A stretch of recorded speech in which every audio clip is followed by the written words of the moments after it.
Assalamualaikum warahmatullahi wabarakatuh. Di sini saya akan mereview lagi salah satu buku sejarah yang berjudul Munculnya Elit Modern Indonesia. Buku ini merupakan karya dari Profesor Robert Van Niel yang diterjemahkan ke dalam bahasa Indonesia oleh Zahara Delia Nur.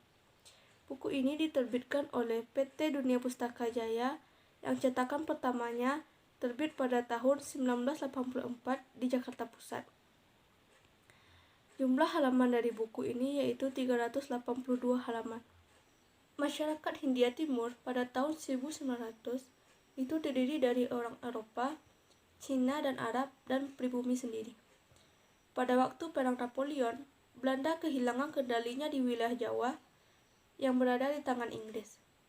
Pada tahun 1816, Belanda kembali menduduki Pulau Jawa dan melanjutkan sistem sebelumnya. Akan tetapi, sistem ini tidak mampu meraih keuntungan yang banyak, maka ditetapkan kembali sistem tanam paksa. Awalnya sistem tanam paksa berjalan lancar, namun tersebar berita tentang pemerintah yang menumpuk uang atau korupsi. Sistem ini hancur dan selanjutnya perekonomian dipegang oleh pihak swasta Eropa. Sistem politik liberal bersifat kemanusiaan yang kuat, yang mana milik tanah masyarakat Indonesia itu dilindungi orang asing secara kontrak.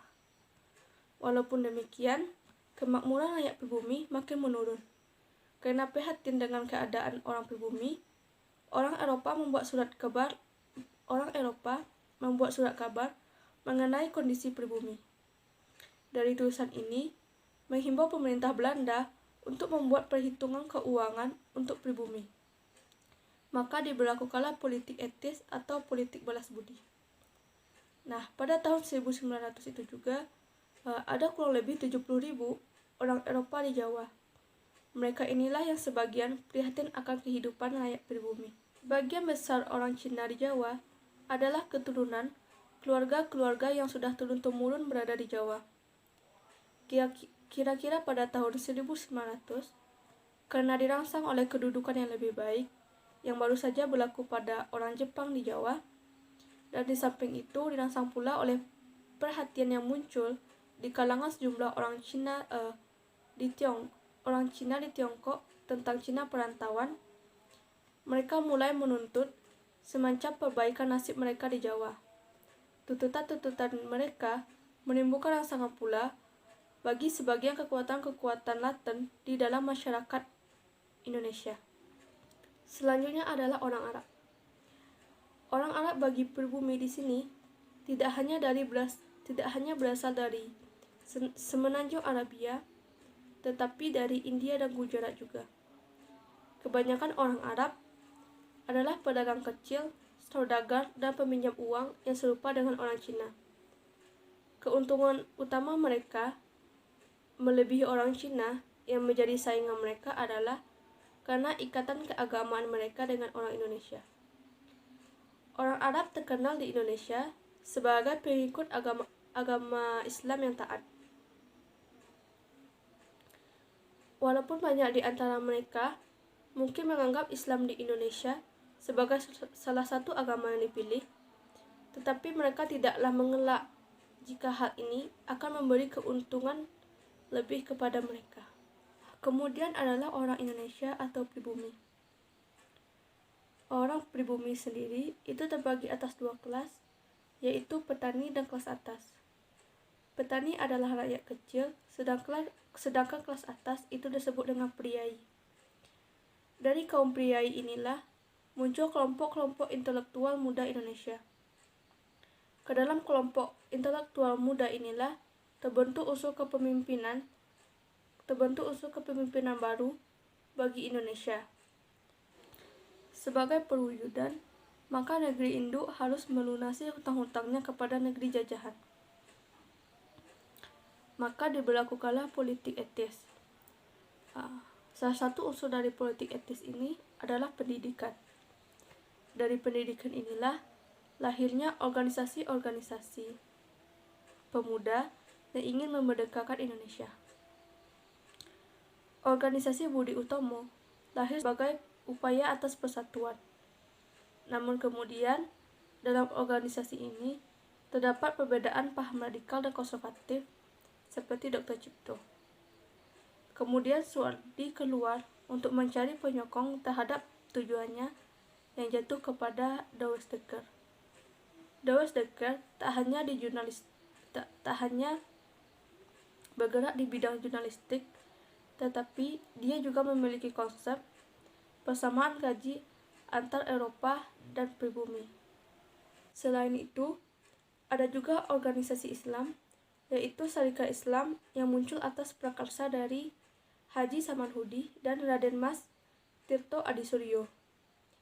Namun, hubungan keduanya tidak begitu baik. Haji Samanhudi mencari seorang penyusun organisasi dagang di Solo yang jatuh kepada Umar Said Cokro Aminoto. Syarikat Islam di tangan Cokro Aminoto tumbuh pesat dan memiliki cabang-cabang di kota besar. Tak beberapa lama setelah Badan Sentral Syarikat Islam diberi status hukum, keanggotaannya telah diperbesar oleh seorang modernisasi Islam, yaitu Haji Agus Salim. Penggolongan masyarakat Hindia Timur, ketiga golongan yaitu Eropa, Timur Asing, dan Bumi Putra, mendorong gerakan organisasi Indonesia ke garis yang lebih radikal.